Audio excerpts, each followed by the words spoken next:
I have witnessed directions in this cycle. The Reapers perceive you as a threat.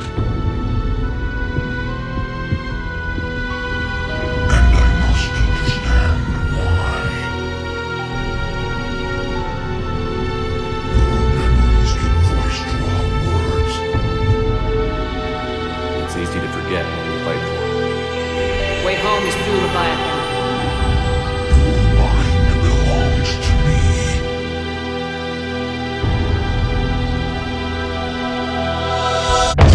Why do you pursue me?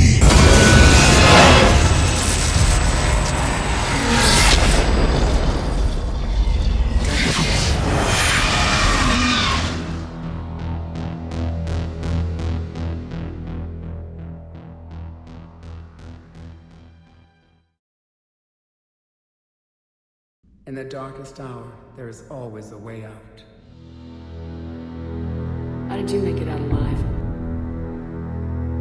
I started digging the wrong way.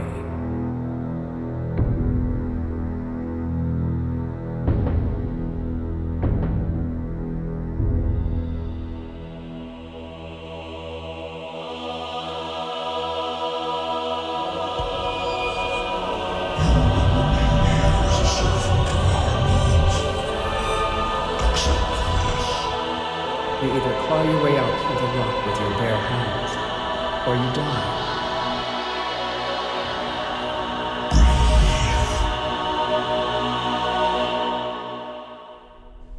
Welcome to episode 3 of Choose Wisely, a thematic exposition of the events that take place throughout the Mass Effect game series by BioWare. Events that lead the player down a path filled with choices and divergence, but that seem to converge into a near-identical set of 3 choices at its climax. What follows these choices has been left entirely up to interpretation. At this point, many players have settled on what the dreams may mean for them and their shepherd. They have made this choice, and for better or for worse, have chosen which way to dig. In episode 3, we will explore the final symptom of indoctrination. Yet again, we are faced with a symptom that is expressed only in the narrative and is never expounded upon by the Codex. Dreams.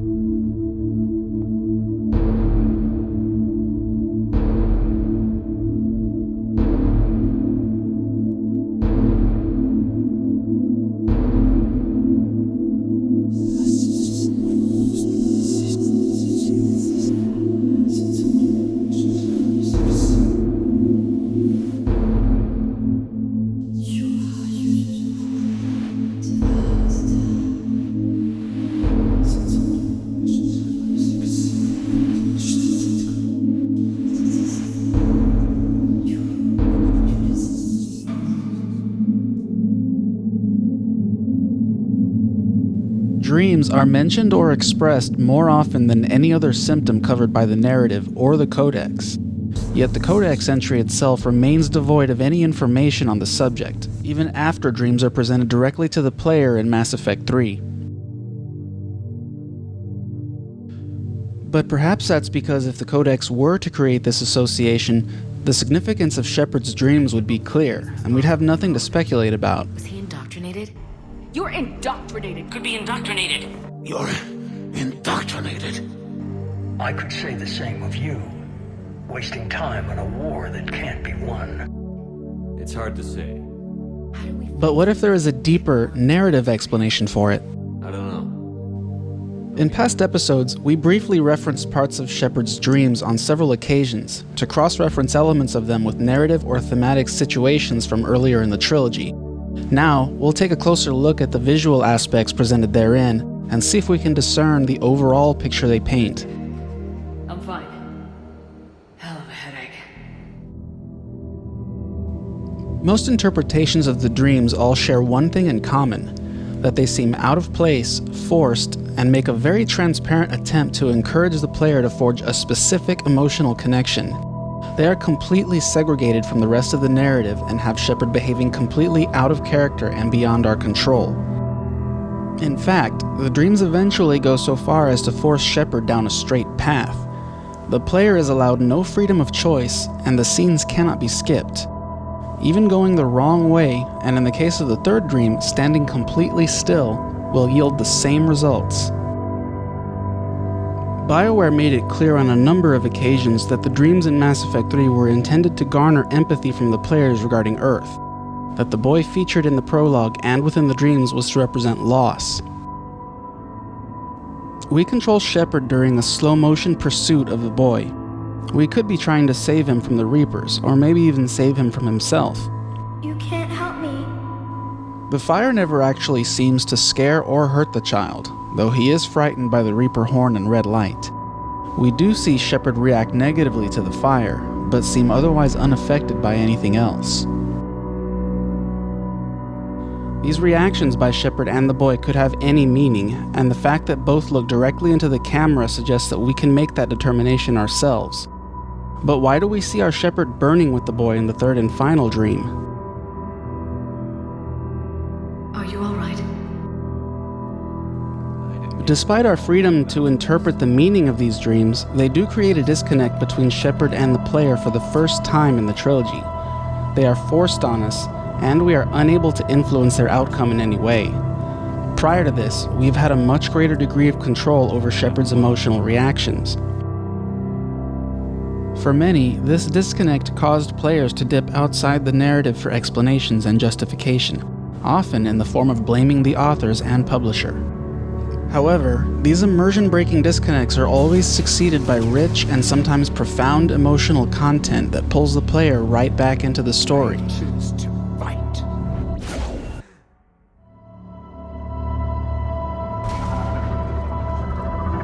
Rather than eventually give us the answer like a typical story would, the narrative seems to do its best to distract us from them. The only certainty is that the dreams leave us confused and unsure, both of which are vital elements of indoctrination.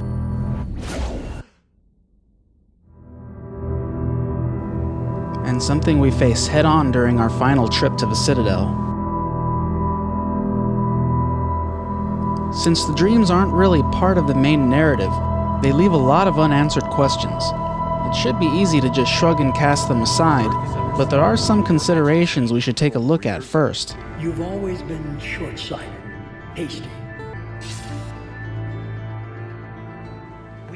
Most of the scenes in the game can be skipped entirely. Even plot-critical conversations and events can be brushed aside with the push of a button. There are only a few portions of the game that we can't skip, and the dreams are among them, despite the fact that at face value, they are simply disruptive to the story and offer nothing tangible to the lore. That probably means we should try a bit harder to figure out the meaning of these dreams. But a direct approach obviously doesn't work.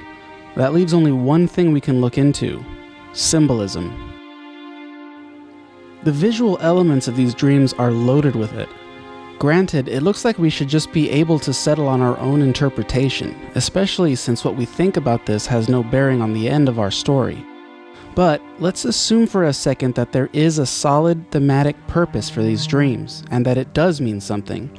If that is the case, the only chance we have to find it is by closely examining these symbolic elements.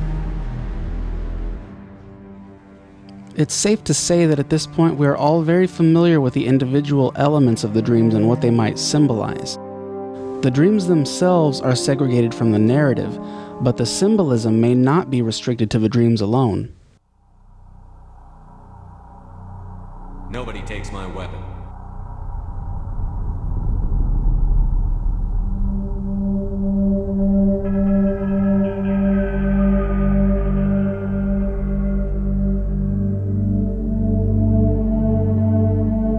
I'm not surrendering my gun. Period.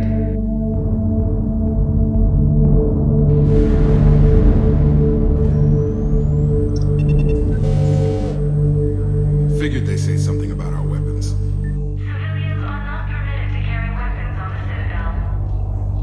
My name's Shepard. I'm a Spectre. Prove it.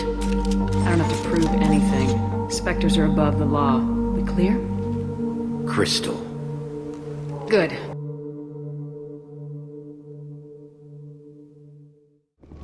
Fisk knows we're coming. Look out!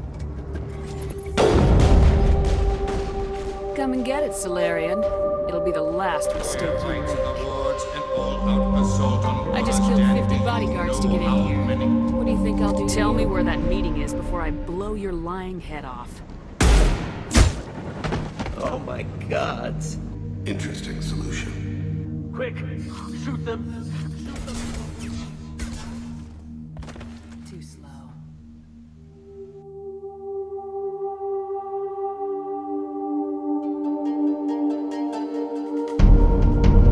We've chosen to uphold your Spectre status.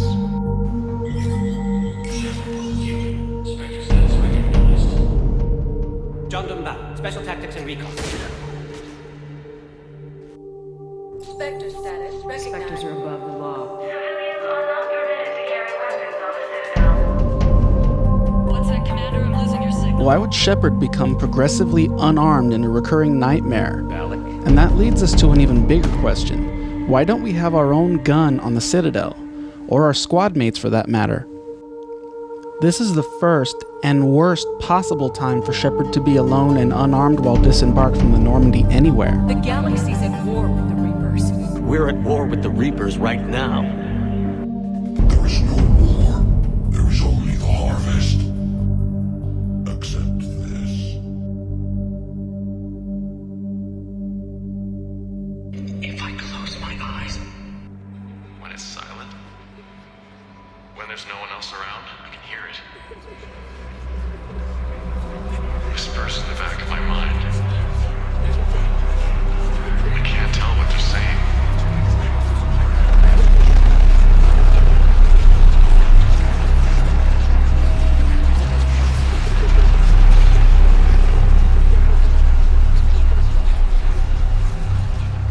There are two forms of whispering that take place in the dreams. The indistinguishable whispers are much like the oily shadows in that they match a known symptom of indoctrination.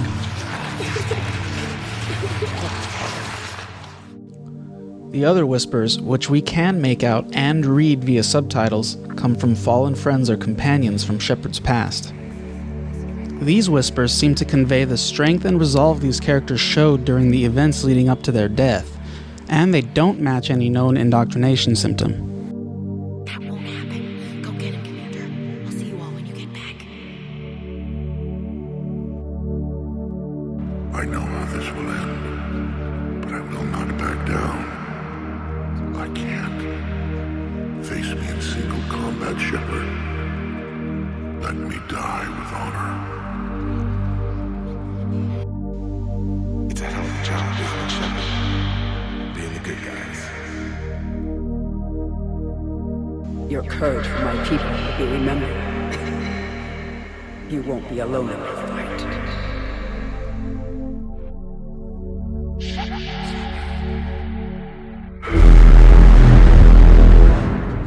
We never see Shepard react to these voices. It's possible they are targeted towards us, the player, much like the looks into the camera. So how do they make us feel? That could be the point. We can link some of this symbolism to things that happen outside of the dreams. But remember, dreams are not listed as a symptom in the Codex. But that shouldn't stop us from digging deeper, and it won't. Dig till we hit daylight, huh? Works for me. Shepard.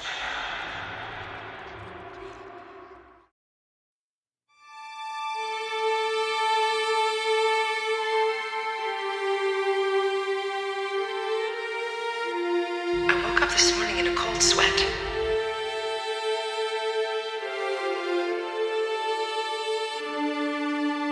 The nightmare was back.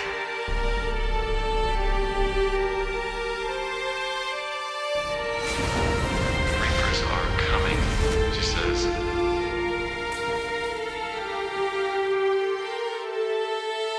Even now I can see it in my mind. Why won't this stop?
Take her to the medbay and patch her up. We want Shepard alive. We are assuming control.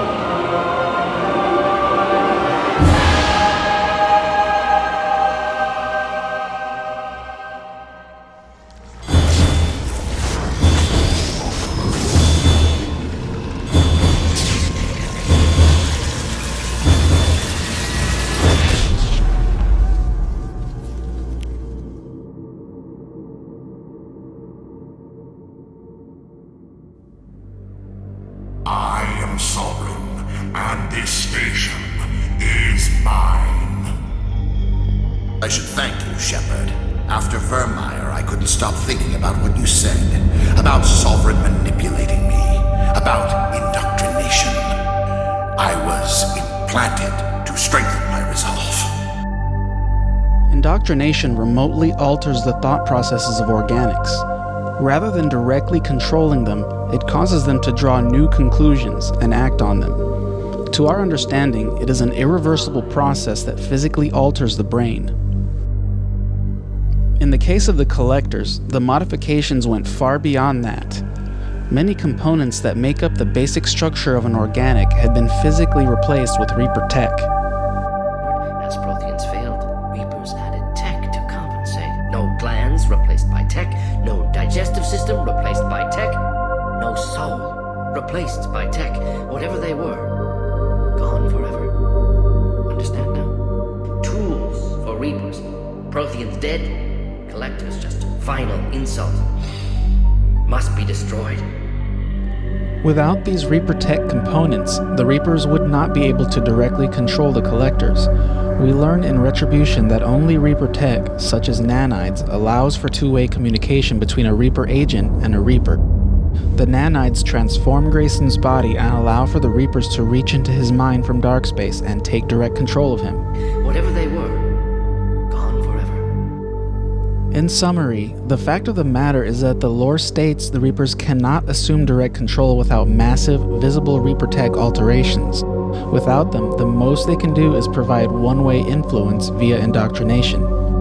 Nothing's ever simple, is it? That does not seem to be the case when it comes to advanced organics, though. Both the Thorian and Leviathan exhibit innate two-way communication and mind control abilities, which puts them far ahead of the Reapers. I am sovereign. Your death is assured. We want Shepard alive.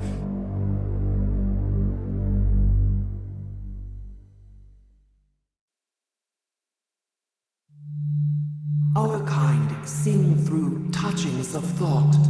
When we speak, one moves all. Our minds are not as yours. We can only learn to sing in harmony. Without a mother, children are lost to silence. Your way of communicating is strange, flat. It does not color the air. We pluck the strings, and the other understands. The Rachni use a mysterious method of communication that is largely alien and unknown to other organic species. The details we receive on it come straight from the young Rachni Queen, but are mostly figurative and metaphorical. Despite that, there are several conclusions we can reach based on this information. Touchings of thought. One moves all. When combined with what we learn about the historical events regarding the Rachni, this information tells us that the Rachni communicate as a whole. It is elegant and effective, however it seems to have an exploitable weakness in that the song can be hijacked. This allows the Rachni children to be repurposed. While the Queen herself cannot be controlled, the offspring are at the mercy of whoever controls the song that they hear. You know, my lab studied the Rachni. Long-distance communication with no time lag, the ability to control workers. You studied the Rachni? At short range, the Queen uses pheromones to give orders. At long range, she uses an organic kind of quantum entanglement communicator. Really? If we assume these statements by Bryson and Traynor are correct, That means the Rachni could theoretically be in constant communication with one another all over the galaxy. One would think that with such a network, they would have wiped out the Council races with astounding efficiency during the Rachni Wars. Furthermore, we just learned from the Queen in Mass Effect 1 that Rachni communication is broadcast, not point-to-point. An inherent entangled particle communications network infrastructure would have created an entirely different scenario, and it would be safe from hijacking. The Rachni would have been completely immune to indoctrination or tampering of any kind. And pheromone communication would be ineffective at directly controlling members of other species, especially if on the other side of a sealed tank. Whatever Leviathan does must be similar, entangling particles to stimulate neural activity. It uses the artifact to establish a connection, and then it controls the mind of anyone near it. You said Leviathan's control was similar to a quantum entanglement communicator, which is untraceable. Yes, but this isn't a natural QEC. Leviathan has to send a pulse through the artifact to alter your mind and create the quasi-QEC effect. And that can be traced. Right. That makes no sense.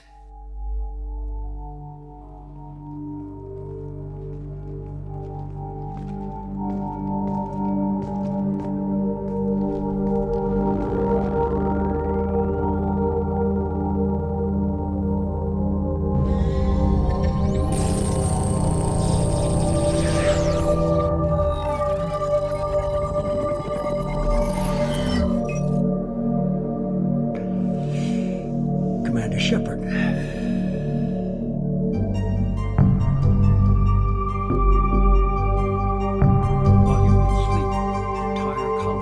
Our introduction to the QEC takes place on one of the Cerberus research stations at the beginning of Mass Effect 2. Later, on the Normandy, we have the option to talk to EDI in more detail about the technology. What's this area of the ship? Normandy is fitted with a quantum entanglement communicator linked to the Elusive Man's office. This allows lag-free communication even when you operate off the comm grid. Why aren't these used everywhere? Each quantum pair costs nearly as much as a comm relay. In addition to the cost and bandwidth issues, the system is strictly point-to-point. To contact 100 different worlds, we would need to manufacture and install 100 entangled pairs, one linked to each world. That's all for now. Minor information on the QEC can be found in the Codex after this conversation. However, it is placed within the entry for the Normandy SR2 and is not mentioned anywhere else in the Codex. Let's analyze this tech based on what we see in Mass Effect 2. Going by EDI's description of QEC technology, the principle behind it is based on a fundamental concept of real-life quantum mechanics. It is a pair of particles that share a link which is not affected by relativity in any way.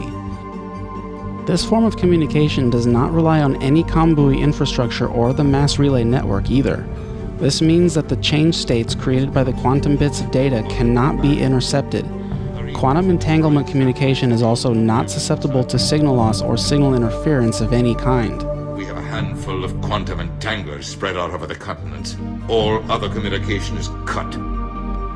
The pair of particles we have access to in Mass Effect 2 allowed for communication between the Normandy and the Elusive Man even from beyond the Omega-4 relay near the galactic core.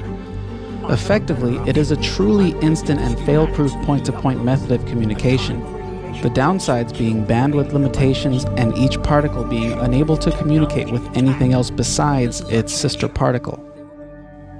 We engage with Shepard in Mass Effect 3 only moments before the Reapers invade the Sol system and launch an attack on Earth. During the flight from Earth, we receive a call from Hackett over the standard comm systems. During this initial conversation with Hackett, it is understandable to get signal interference. In fact, receiving this message at all is somewhat of a miracle, given that the Reapers would have likely targeted and destroyed any communication infrastructure as soon as they entered the system. Commander, I'm receiving a signal over the secondary QEC. However, after leaving Mars, we find out the Normandy has yet another QEC, a secondary one. What does that even mean? Is the primary QEC still active and connected to Kronos Station? If not, what happened to it? And where would the new primary QEC connect to?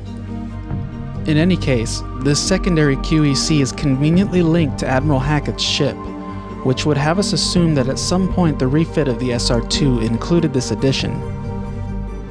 Why didn't Hackett just use this QEC to contact Shepard the first time? Based on what we've been told, getting to the Mars archives was of paramount importance, so why risk Shepard not getting the full context of Hackett's orders due to signal interference? This type of transmission could also be intercepted by the Reapers or Cerberus. So this secondary QEC requires some extra suspension of disbelief. Fortunately, this at least doesn't seem to violate any established precedent in the story. This, however, does.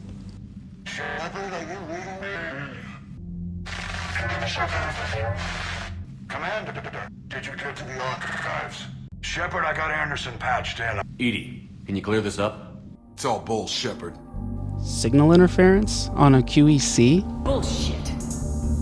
In addition to these oddities, why is the QEC on the Normandy heavily tinted in blue instead of full color like it was in Mass Effect 2? And why does it require the use of this odd blue circuitry pattern we came across on the mysterious Shadow Broker ship? These changes seem to have no plausible justification, given that the technology was already clearly defined in Mass Effect 2. This ship is incredible. It must have taken decades to build in secret. I wonder what happened to the contractors. I think we can guess. You worked in Alliance R&D? Yes. You'd think quantum entanglement. Most of these changes serve no purpose, make no sense, or both. And these changes are typically introduced to us by Traynor in the form of nonsensical jargon, double talk, and buzzwords. But imagine incorporating multiple incoming sources. Wait, what? The system is strictly point-to-point. And then networking them with extrapolations of time-lag data. What are you talking about? This allows lag-free communication even when you operate off the comm grid. Construct a coherent situation GUI. That makes no sense. That's good, I like it. Oh, come on. Shepard, I got Anderson patched in. I was just getting... I don't think that's gonna work. Damned if you aren't a sight for sore eyes. Good to see you too, sir. Wait, what? Feeling defensive, Commander? It's almost as though you're having trouble adjusting to a new environment with a new set of rules. This technology seems to be wielded so frivolously throughout the story that in some cases it literally winks in and out of existence whenever the situation calls for it. Shepard. Elusive man. Goodbye, Shepard. Shepard. It's not here. It's being erased.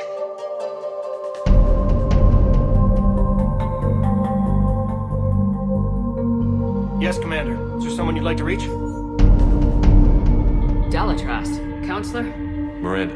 Valerian Counselor has Kasumi Goto, Steve Cortez, Grunt, Jack, Samara. Admiral? Zen out. Getting a lot of bullshit on this line. Is there someone else I can connect you to? Jacob Taylor. It's all bull, Shepard. On that, we can agree. Did BioWare establish this piece of lore based on real-life science, only to completely disregard it in the very next game? All other communication is cut. What did they find? Okay, I'm trying to stay calm. Feel the pulse? Steve! So do we just assume there are QECs littered everywhere? Or do we... Shepard, wake up! She's freezing. Leviathan's mental restraints are odd. Why add sensations of darkness or cold? Commander! Snap out of it! As a favor to me, I'm asking you to go in alone. I'm trapped in here. Look at this place. There's no war here. It's true. But aside from my confinement, I'm fine. You will remain here as a servant of our means. There is no war. There is only the harvest. Everything back on Earth was some kind of nightmare. It's all just an illusion. They're in for a rude awakening. May you be in heaven half an hour before the devil knows you're dead. You have choice, more than you know. Warning. Collision imminent. If there is to be a new solution, you must act. Go out there and give them hell. You were born to do this. I wanted to say goodbye. If we come back from this at all, everything will be different. Sure, everything will change, but on our terms. We've been running until now, Miranda. It has to stop. This isn't goodbye. You have to believe we're not done yet. Listening to you, I can believe it. Good. It is a terror to be trapped in your mind.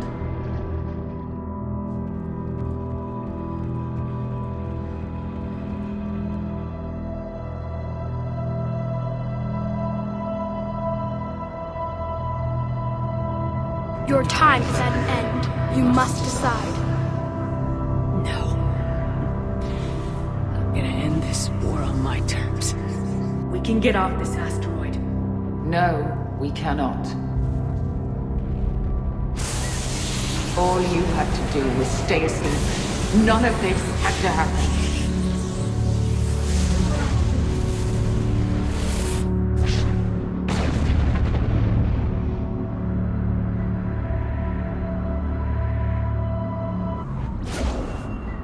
Then you will die knowing that you failed to save everything you fought for.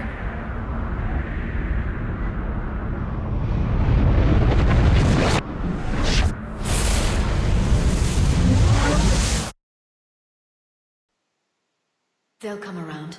They've got to.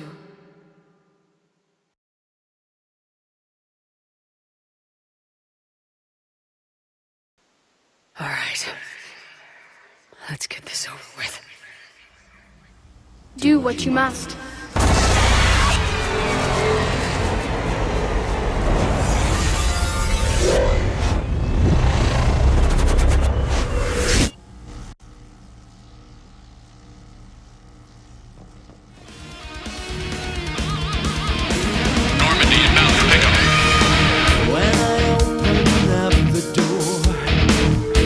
Step into a floor, see me riding down the way.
Only your actions will be remembered.